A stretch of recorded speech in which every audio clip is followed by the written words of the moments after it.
no breaks, pumped up, no fakes. We spinning, we winning, we high stakes. We never miss, we all makes. Look at us dudes trying to prove, bringing you news with nothing to lose. Mike, Nick, Tony, Wayne, Method Man, we bring the pain. See, I'ma confess it. We under the pressure. If you looking to find us, we them nothing but Niners. We nothing but Niners. We nothing but Niners. We nothing but Niners. We nothing but we them nothing but Niners. What is going on, faithful? We are back again. It's your boy Nick, 49er Faithful 365, all day, every day. And we are bringing you another crossover edition. And before we get into that, guys, you guys know the avenues. Hit us up on Facebook, Instagram, Twitch, Nothing But Niners, Snapchat, and Twitter, Nothing But 9ERS, World Wide Web, nothingbutniners.com. Email nb9ers@nothingbutniners.com. And don't forget to hit that like and subscribe button to our channel, and make sure you set that bell and notifications so that you know when we bring you impromptus like this or breaking news. But either way, guys, I am happy and luckily to be joined by my man Trent from LA Rams Talk. Let's bring him up in here real quick. Trent, what's going on, baby? Hey, what's happening, Nick? Thanks for having me on. Hey, man, completely appreciate you, man. Guys, just a little bit about Trent here. Trent is part of the FTFN network that the Nothing But Niners crew is as well. You guys know where to find us at Fan to Fan Network over there. You can give us a follow and go over there and check out his Fan to Fan as well on Fan to Fan Network. And then we got the Rams hat going on. Look at that. Had to switch it up. Switch it up. Hey, look, Trent, man, I was just on your show, man. We talked Niners and Rams. We were in-depth detail. We're going to kind of do the same thing here too. I'm going to pick your brain about a few little things and see. It may be a little bit different, but guys, Trent, tell us who you are, where you're from, and where Rams fans can find you. Yeah, well, my name is Trent Loomis. I'm from Los Angeles, from Torrance, which is in Los Angeles. I lived there pretty much all my life. I just moved to Germany last year with my family. But I've had Rams Talk going for a couple of years now, and I'm on Instagram at LA Rams Talk, Twitter, Real LA Rams Talk, TikTok, LA Rams, and FTN, the Fan to Fan Network, and also YouTube, Rams Talk. So everything Rams, you just put Rams Talk in wherever you are, because we all know how big Ram fans you are. Come check me out. Yeah, so I'm going to put that in here for our followers to see so they can see it. But search LA Rams Talk, guys. You'll find it anywhere. Check out the social media avenues, Instagram, YouTube, all those things. And, hey, why not? We always want to know what the opponent's saying. So hit that like and subscribe button also. So give them a follow over there on YouTube and anywhere else. But, Trent, this game, Week 6, Niners-Rams, divisional game. Always good games, usually good games. Niners are coming in decimated with injuries. Rams are coming in playing hot at 4-1. Niners not so well, 2-3. What are your thoughts going into this game? And what's your biggest takeaway from this game going into this week? What are you most excited to see between the Rams and the 49ers? Ooh, I guess I'll just start off with saying that this is like an interesting crossroads, because last year the Rams and the Niners faced each other in Week 6 as well. And it was at the Coliseum, and that's when the Rams had the worst game of the whole year, right? But we're not facing Nick Bosa, DeForest Buckner, D Ford at all anymore. So I really like our chances in that game. I think we had 157 total yards of offense. We were 0 for 9 on third down. We had 8 penalties.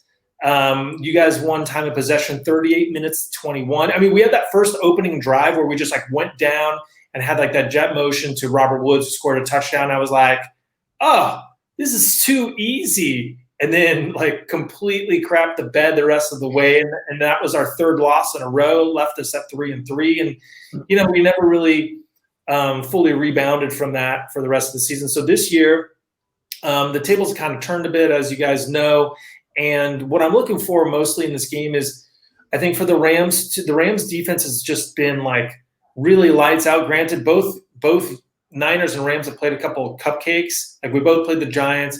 You guys played the Jets. We played Washington. But our defense we have a new defensive coordinator, and the defense is starting to really click. Also, I mean, we all know Aaron Donald on the defensive line.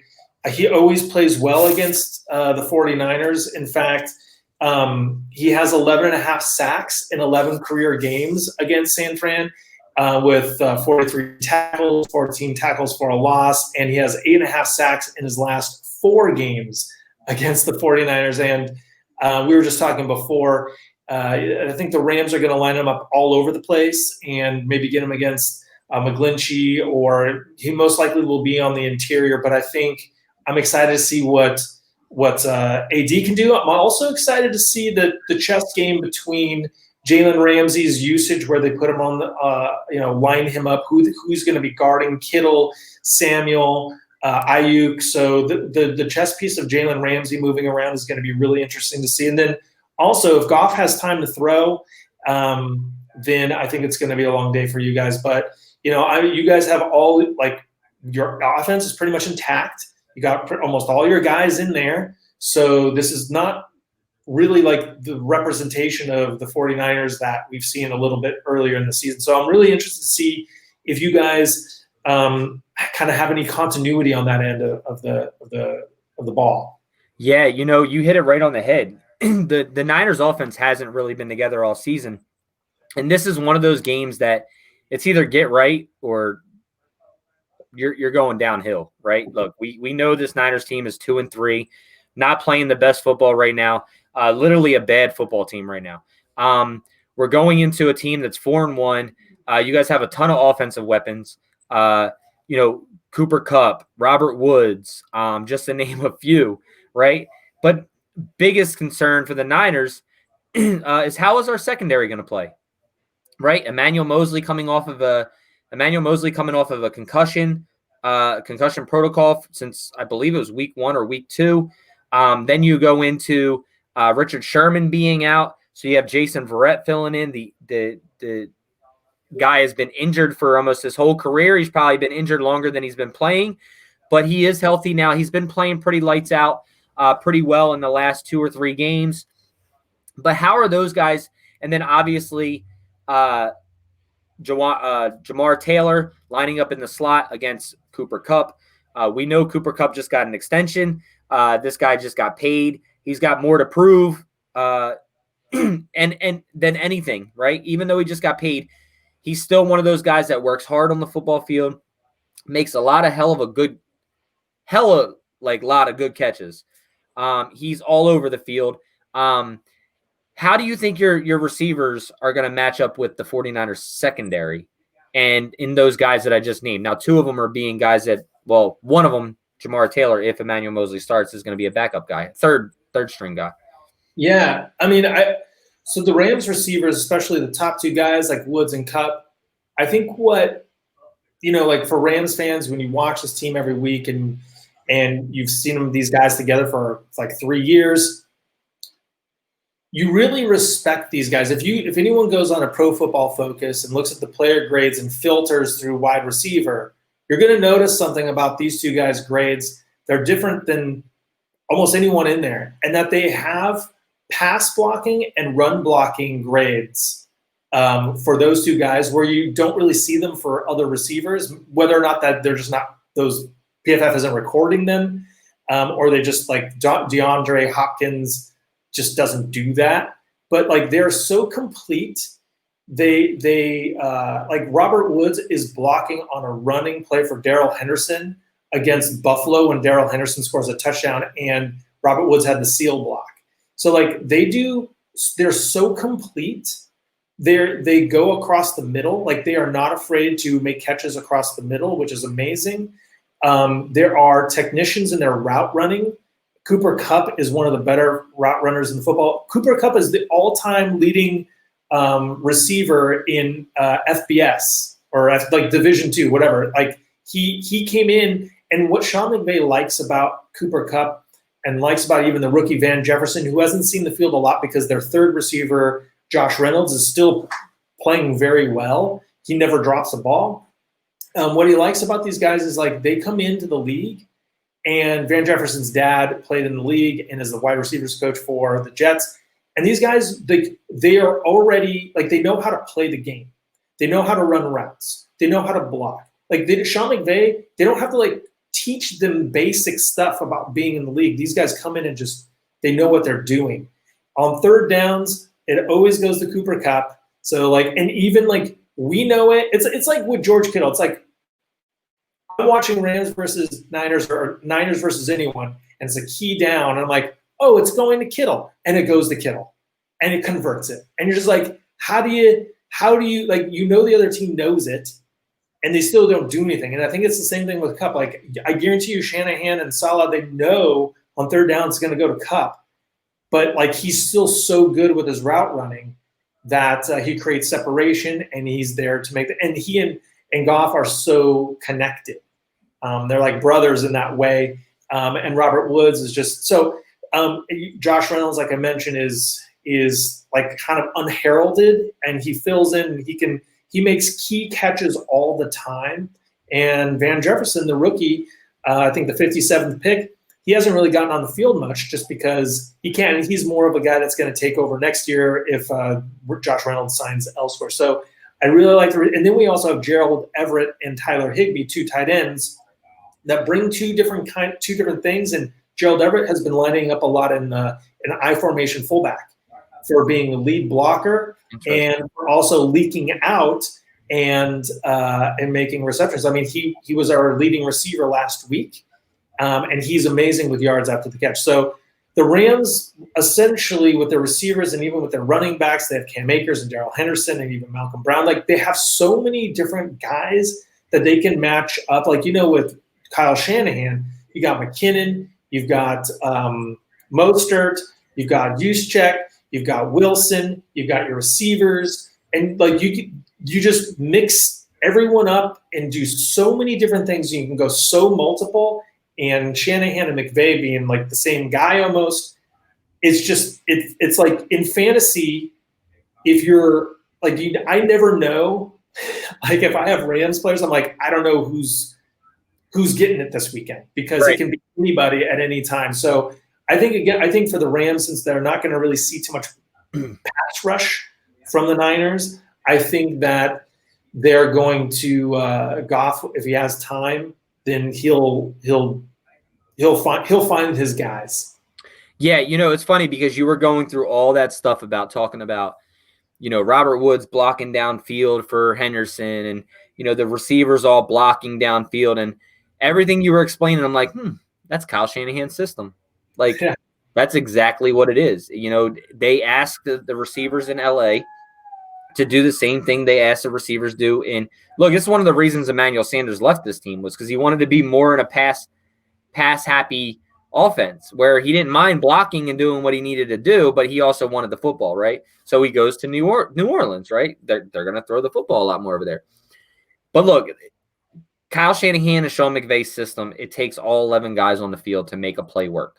And that's exactly how it is. We know that as Niners fans. You know that as Rams fans. What is one thing that you think is most important and most crucial to you guys getting a win this week? What if you had to put it on one thing, what would it be? Whether it be a run game, the pass game, whether it be Jared Goff, whether it be Henderson, whether it be Tyler Higbee or your tight ends, what would you put it on this week that one thing has to click this week? And obviously more, I want more answer than score more points. But, what would one thing be on this offensive side of the football or defensive side of the football that you think the Rams need to do to win this football game? I think it's like it's not the most exciting answer, but it's the same thing I'm sure you guys would say about your team. It's run the ball, stop the run. Because like for you guys, running the ball opens up the play action and it just makes everything work. And so the Rams, same offense in LA, running the ball. And the Rams through the first 3 games of the year, were awesome running the ball. Last year, our last game against Washington, they were kind of bottled up most of the game, but Cam Akers broke off a 40-something yarder. I know the same kind of deal has been with you guys, where you guys have been bottled up a lot this year, but Mostert has broken off like some crazy long runs, so it makes it like look different than it really was. And then, so then on the defensive side of the ball is, I think the Rams' whole defense has been a bend but not break. They don't give up any big plays, but they do give up like the 5 yards per rush. You know what I mean? And aside from the game against, I guess really New York and Washington, opposing running backs were getting a little bit of these chunk plays and just kind of constantly moving the ball down, but not really punching it in and converting. But so the Rams are stopped. So the Rams, I'd say the rush defense. If we can take away your running game and make you one-dimensional, and then pin, Jimmy G's ears back and just rush in there, then I think that's the key. So I'm sure you would say the same thing against the Rams, like run the ball and stop the run. Yeah, I mean, that's pretty much any football game. You want to be able to establish a run. You don't want to be one-dimensional, right? And in the last few weeks, the Niners have kind of been one-dimensional, but it hasn't been so much because of the run game, right? It's been so much more on the offensive line play, and we can't really get anything established on offense. I would turn and say that we need to stop Aaron Donald. And that's going to be like one of our biggest features this week is what biggest tasks at hand is stopping Aaron Donald. No matter who he is, who he's up against, where he's at on the field, the kid is a beast. He's going to produce. That's what he does. That's his entirety in his NFL game and his career. Where is he going to line up? Do you believe he's going to line up more interiorly, or do you believe that he's going to be pretty much wherever the weak spot is and they're getting pressure? He's going to be all over the place, because what Staley does, and keep in mind, Brandon Staley, the new defensive coordinator, he was the linebackers coach in Chicago under Vic Fangio, so he was coaching Khalil Mack and Leonard Floyd, who is now on the Rams. Then he followed Fangio to Denver, and he was the linebackers coach in Denver with Von Miller and Bradley Chubb, and now he's the defense. So he basically has the Vic Fangio system. And I know, you mentioned before how like it's man on one side, kind of zone on the other. So it's all of these multiple looks. And so what he does with Aaron Donald is he puts them everywhere. Like Aaron Donald will be on the edge, he'll be in the interior, and the Rams are really good with their depth on the defensive line. So they really rotate guys all the time. We are missing one guy who was like a 5th round pick 3 years ago. This is his 3rd season. He missed a lot of time with injury. Okoronkwo out of Oklahoma, and he was this first year being like fully healthy, and he was just coming on. He was our high-rated edge rusher according to Pro Football Focus, and he like dislocated elbow or like sprained an elbow, and so he's out for like 4 weeks. But a guy who just came off the IR, the 3-game IR, is our 3rd round rookie, Terrell Lewis out of Alabama, who was one of those guys that was at Alabama, and he like had an ACL, very injury prone, but like super high ceiling and physical specimen that everyone's like, if he was like a fully healthy guy, he would have been probably a top 20 pick in the draft. But because he had so much injury concern, he drops down. He's now he played, I think, 15 snaps last game, his first game as a pro. So now he's going to really be rotating in on that other side with Leonard Floyd. Leonard Floyd is not a traditional sack artist. He's more of a set the edge, funnel the run in, drop back in coverage. So there you go with that. And then also Sebastian Joseph Day is their nose tackle, who's actually quietly having a good year. We have Michael Brockers, I'm sure you're aware of. And he's just always solid, not like you're saying about Javon Kinlaw, not like a guy who's, you're seeing all these highlights of, but it's just always eating blocks and making tackles. And then Morgan Fox, a defensive end / defensive tackle hybrid kind of guy, he's really been benefiting from this rotate. I mean, like they just have lots of guys that they're just rotating through, keeping it fresh, and it keeps the offensive line for other teams on their toes because they're always going against like a different guy with a different style. You can't kind of like settle in with someone. So That's a long answer about Aaron Donald, but he's going to be everywhere. And like whenever I'm watching the All 22, I'm always like, okay, he's over here. Okay, now he's over here. Okay, now he's over here. So it's just like I'm always looking for 99. And when I'm watching just a game in real time and the Rams are on defense, I'm always looking at 99. And it's so awesome to just watch this guy. He's just such a freak. It's crazy. He's a massive human. He's just a total beast. I wanted to ask you, how are you guys doing against the run this year, up front and in your linebacking core? How's your speed at your linebacking core as well? So linebackers are new guys. So Micah Kaiser, same draft as Obo, tore a pec last year. He was going to be one of our starters last year. Tore his pec, missed the whole season. Comes back this year. He was I want to say one of the all-time leading tacklers in the ACC. So he's more of a run stuffer. Against the second game of the year against the Eagles, I want to say he had like 15, 16 tackles. He was like NFC Defensive Player of the Week that week. He missed last week because of groin injury. He'll be back. So I expect him to fill in the gaps. Then our other linebacker, inside linebacker, Kenny Young, who we got in the Marcus Peters trade with Baltimore, he's more of our sideline-to-sideline coverage inside linebacker. We're just a little kind of hit and miss with the run game. Like, the last two games really stout, but I mean, we played against terrible teams. When we played against Zeke and Miles Sanders and even Buffalo, those guys were breaking off 5-yard, 6-yard, 7-yard runs consistently. But our last level, our secondary, even going back to that, so we have kind of like a lot of hybrid safety / linebackers. Taylor Rapp, a guy you guys know who was burned in coverage last year against you guys. Yep. He was going to be our starter this year, but our 6th-round pick, Jordan Fuller, out of Ohio State, supplanted him. He got injured last week. He's on the 3-week IR. It's so weird that like a 6th-round rookie makes such a difference. Like he goes out of the game. He was out of the game against the Giants because he got injured against Buffalo, and Taylor Rapp is in there, and it's a significant drop off. Even though Taylor Rapp is still good, you're like, wow, like the 6th-round guy that no one was thinking about is like the jewel, right? And so he's out. Taylor Rapp will be in, who's a good tackler but not the best in coverage. And then rounding out our secondary, obviously we've got Jalen Ramsey, Darius Williams, and Troy Hill, and John Johnson, our safety.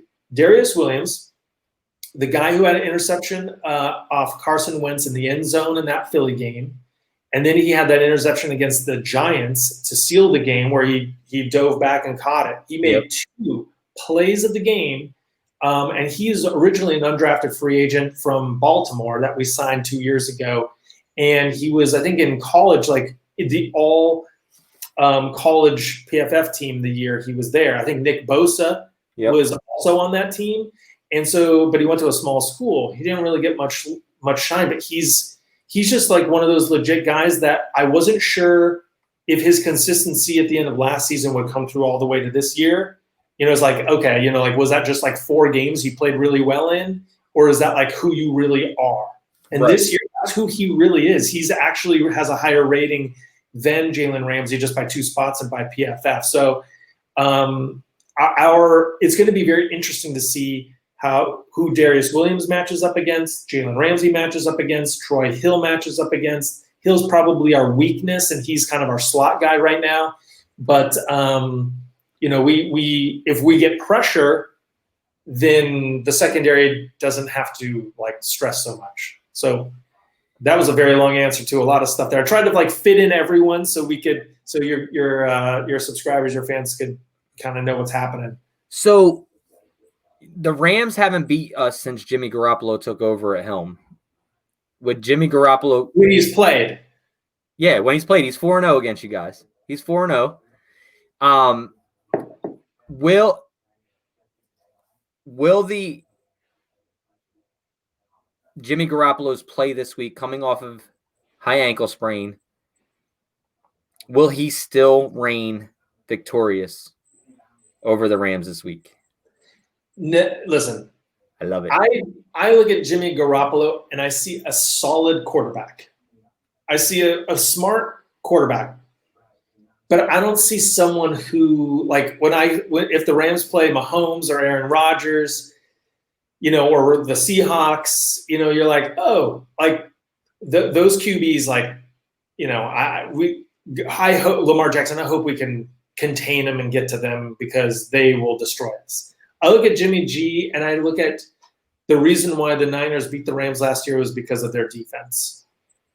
I look at Jimmy G as he throws a lot of 5 to 10 yard passes, and his receivers and George Kittle do all the work. Like that play against the Saints last year when you guys were duking it out, and he threw that 5 yard little out to George Kittle, and he broke all those tackles and made that first down.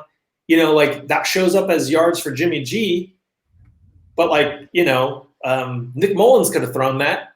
So I'm not sure. I'm not sure. Nick Mullins blew a wide open Kyle Juszczyk down the sideline, and I'm not sure he could throw it. But I understand what you're saying. And Jimmy Garoppolo is not a quarterback that's going to put fear in anybody, right? As he shouldn't, because this team and offense, when rolling, is more than just a quarterback, right? You obviously have the speed out of the outside or from the backfield. You have receivers and looks just like the Rams do, with different looks, same formation, just different looks and different play outcome of where the ball goes, the pre-snap motions, those type of things. Offensively, do you see this being a high-scoring game offensively, for whether it's both teams or total points? I'll ask you this. I do an over-under segment on our show, right? So would you go over or under total points 53.5?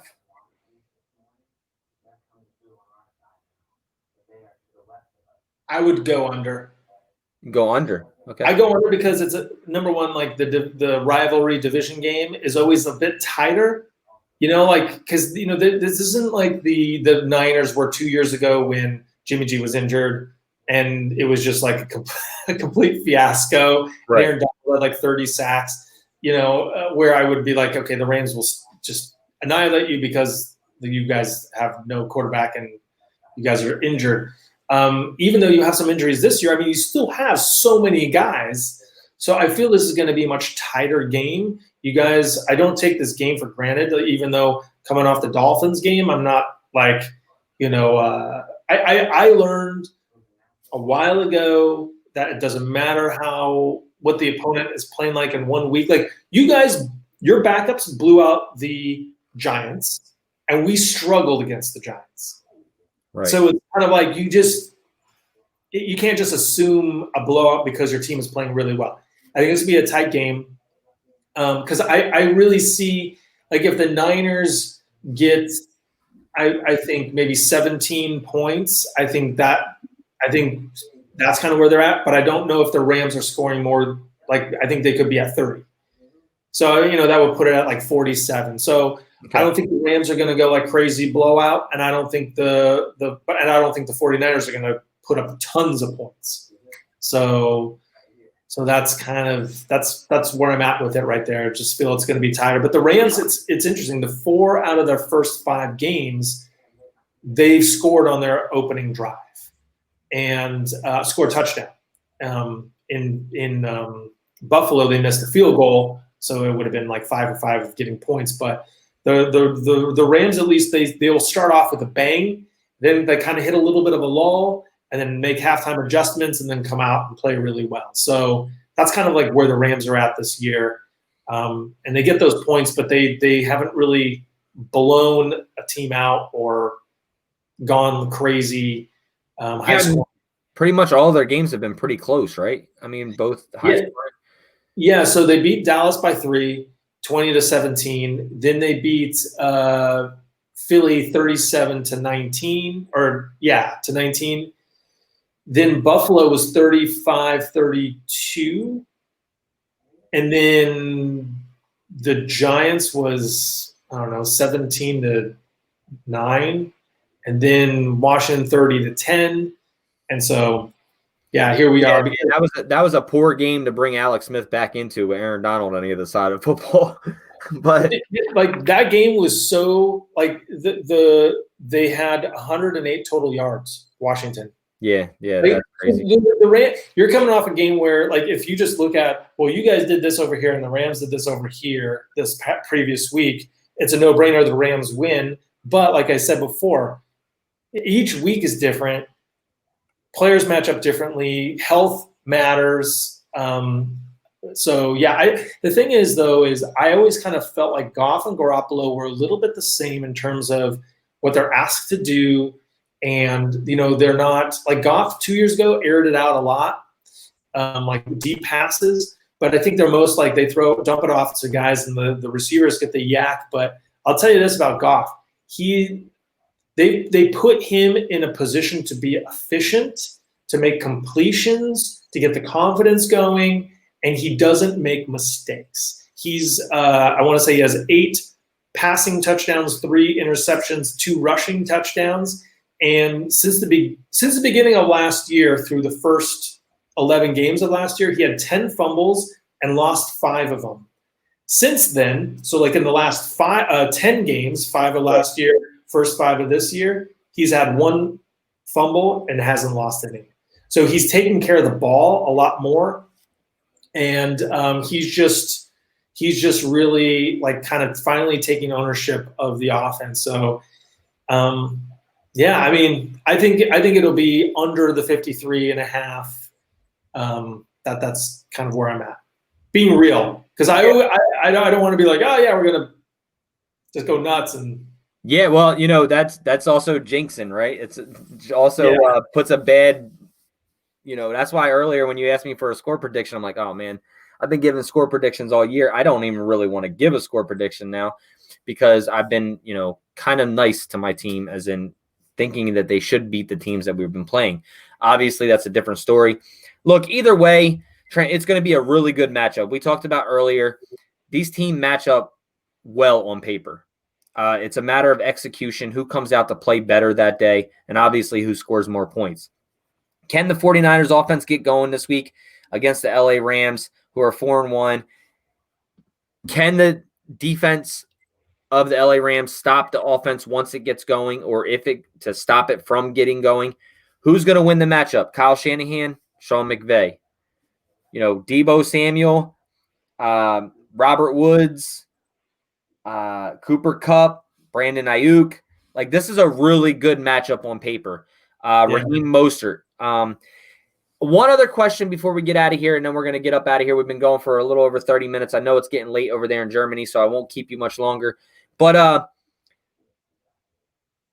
do you think the 49ers can rush for over 80 yards on your defense? Yes. Okay. Yes. How have you guys been against speed backs? That's one of the big questions, because Raheem Mostert's healthy now. Yeah. And that losing him also put a damper because we couldn't get anything in our run game onto the outside. And the offensive line had to hold longer, or they gave up the edge to where the guys had no speed to get to the outside. Raheem Mostert's back now. He has that speed to get to the outside. So I'm wondering, do you think that passing or running makes a difference in this game with the 49ers offense? Do you think the 49ers can get a run game established? I think it just really depends on your offensive line, because I heard a stat that the 49ers are last in the NFL on stuff rate. So basically, like, the run game is getting hit like behind the line more than like any other team, but they're first in open field yards. So basically, like, if Mostert sees some daylight, then he's gone. Right. But it's seeing the daylight. And I think for the Rams, they're good at taking angles. They're pretty decent tacklers. They're secondary great tacklers. They don't give up big plays. They just haven't given up any big plays. So that's why they give up these 4 yards rushing, 7 yards rushing, 3 yards rushing, maybe get us, like 1 yard or no gain. But no one's breaking off a 20-yarder. No one's breaking off a 40-yarder. No one's completing a pass that's 40 yards. So, like, it's they just keep it all underneath. And the way that the 49ers, like, you know, the Niners could definitely rush for over 100 yards, but does it result in scoring drives, touchdowns? So that's the thing. I just was interested in asking that because I'm trying to think of running backs that you played, and you really haven't faced any speed guys. We faced Zeke, we faced Miles Sanders and Boston Scott, which you know, Boston Scott is speed, but he's not like Mostert. Daniel Jones of the Giants. Yeah, Daniel Jones of the Giants, right? Antonio Gibson in the rain, and then Singletary for the Buffalo Bills. He's a fast guy. Yeah, I don't think he's 4.3 fast though. Yeah.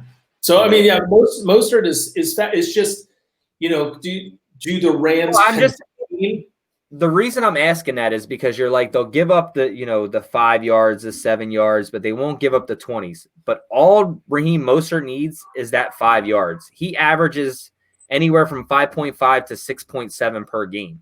So that is space for him, right? So that's why I'm saying you haven't given up those big plays and you're good in space. But then you look at the Niners and you look at Raheem Mostert, and if he gets that 5 yards, he's gone. So that's where I'm saying could be a difference to watch in this game is how does your linebacking core and your defense respond to speed of a running back? Because if I look back, like we were saying, we look back at the running backs, you know, Zeke has a little bit of speed. He's not 4.3 fast. You know, I think he runs like a 4.5, 4.6, but he's more of a power guy. You go to Daniel Jones, has a little bit of speed. I'm going to keep him in there with the running backs because that's what he is over there. You know, Miles Sanders is quick, but not speed. Yeah, you know, it's not crazy speed. Same thing with Scott.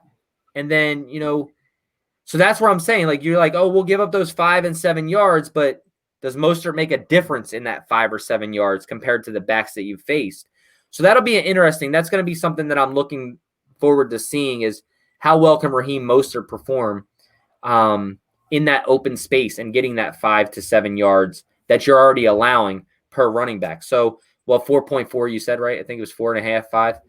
Yeah, I think they're at 4.7. Okay. Yeah, they were worse than that, but then they got right against Washington. Right. Yeah, but I think it's also going to be interesting to see on the other side how with Jordan Fuller out, and then how the Rams use their linebackers, because like I said, they have a couple hybrid safety / like defensive back, big like nickel, small dime safety linebacker guys like Taylor Rapp and Terrell Burgess. So those could be guys that will be maybe a little more useful with their speed in the middle of the field. But yeah, I mean that's an interesting point, and it's going to be, you know, interesting to see how that plays out. And even Jerick McKinnon, I mean, I don't think he's as fast as he was 3 years ago, but still as a pass catcher, I know he still presents a lot of challenges. Yeah, he has that early on speed, but he doesn't have that top end speed anymore to where he'll get caught. You know, he had a run, I believe, like week 2 or something like that, where it was like 40 some yards for a first down and more, and got dragged down from behind. So he doesn't have that open end speed anymore to where if he's past you, you're not catching him. Like turns on that extra burner or that extra jet. But he's no longer, he's a jet that runs out of fuel. So, you know, but it'll be interesting to watch that. It'll be interesting to see all these matchups. And like I said on your channel, man, I'm just hoping for a good game. Obviously, I'm hoping for a Niners win because we need it. But we also, you know, hope everybody stays healthy and comes out of this game. And these division games are always the best, man. It's the NFC West. It's a division rival. Sunday Night Football. The Niners are coming off a horrible loss. The Rams are 4-1. There's no better time to get the Niners offense started than right now. So I would love to see it on national TV. I said on our show the other night, I said, Sunday Night Football against the 4-1 Rams, this is where we see what this team is really made of. And that's to be honest. If we can win this football game, we still have a shot. If we don't, it's going to be a long season. and that's where I think the players' kind of head should be. But I don't know if you give predictions or not. Like I said, we're a little past 30 minutes, so I'll get ready to let you go here. But if you want to give a prediction, if you want to give a shout out to anybody or anything like that, floor is yours, my man. All right. Well, I mean, I've been close on a couple predictions, but a couple of them kind of got out of hand. I was a little too confident. So I think the Rams are going to win this game. I don't think that's like crazy thing to say. And I think that probably being safe, like 27-17. So one other thing, a shout out to our kicker, Sam Sloman. Please don't miss an extra point or a 25-yard field goal. That's another thing that I think it's only a matter of time before Sam Sloman loses a game for the Rams. This could be the week. So, but at the same time, they're playing. I don't know what the weather is like in the Bay Area this weekend. I'm assuming it's mild or nice weather, so that's a huge. I mean, the Rams they didn't do what you guys did. They didn't stay on the East Coast. They flew out to Philly. They flew back home. They flew out to Buffalo. They flew back home. Had a home game against the Giants. Flew out to Washington D.C. Flew back home. Now they're flying up to the Bay Area. So they're actually really good road warriors. And this is only like an hour flight, so it's not really that big of a deal. But they've actually played better on the road than they have at home. Yeah, well, we've played better on the road than we played at home as well. So that's a little scary. We're always at home. So thanks so much for having me on. I really appreciate it. And even though I hate the 49ers with every fiber and ounce of my being, I know a lot of 49er fans. I'm actually one of my best childhood friends, 49er fan. You and Mike have been so gracious and with your outreach. And so I just hope for a good game. Bless the knees and the ACLs. And, let's just, buckle up for this NFC West, like old school LA Rams, San Francisco 49ers rivalry. Yeah, I'm definitely looking forward to it. It's going to be a lot of fun. Guys, thank you, Trent, man. I appreciate you. Guys, go over there and like that and subscribe to his channel, LA Rams Talk. If whether you're a Niner fan or a Rams fan, go over there because we can always use a little more extra oomph in our ears. Let us know what's going on. Don't mind his Rams hat there. But, yes, guys, go over there and like it. Trent, I appreciate it, man. Like you said, bless the ACLs, the MCLs, the Achilles, all those, man, just come out of this game healthy. Hopefully the Niners win. Actually, what am I talking about? The Niners are going to win. So, it's okay. Everything's going to be good on the Niners front. We're going to be good to go. This kicks off our weekend, guys. Sunday Night Football, LA Rams, San Francisco 49ers. We're out of here. Above all else, stay faithful. We out. Peace.